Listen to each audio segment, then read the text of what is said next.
So I'm thinking I would like to apply a tight crop to the face just here. So tapping the C key to bring up the crop tool, or I can find it over here in the tools panel.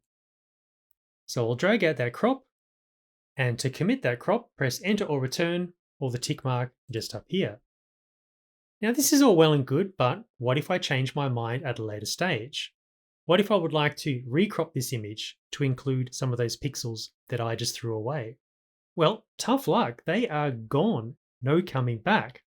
So let's go up to File, Revert, and see if we can work out a better way to apply this crop.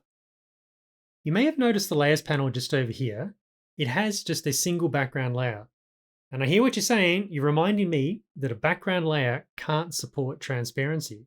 So maybe that's the source of our problem.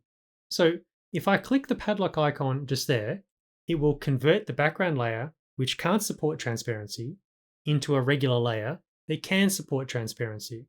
So let's see if that fixes our problem. I still have the crop tool selected.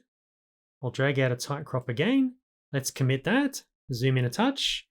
Let's go and grab the move tool, grab my layer, and it didn't work. We can see this checkerboard pattern just here, which represents transparency, showing that when Photoshop made that crop, it actually threw away those pixels.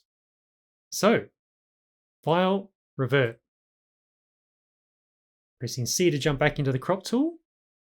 I would like to draw your attention to this little option just up here, Delete Cropped Pixels, which is on by default. So let's turn that off. And I'd also like to point out, we still, remember, have just a single background layer. So let's apply that crop, commit it, and I'll zoom in a touch again. Interesting, notice our layers panel. Photoshop automatically converted the background layer into a regular layer, which can support transparency. That's a very good sign. But of course, the big test, I'll go and grab the move tool and move the layer content, and fantastic, guys. All of that information, which was seemingly cropped away, is still there.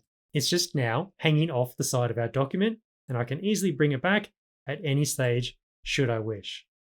So I hope that helps you in your application of non-destructive crops here inside of Photoshop. Catch you later.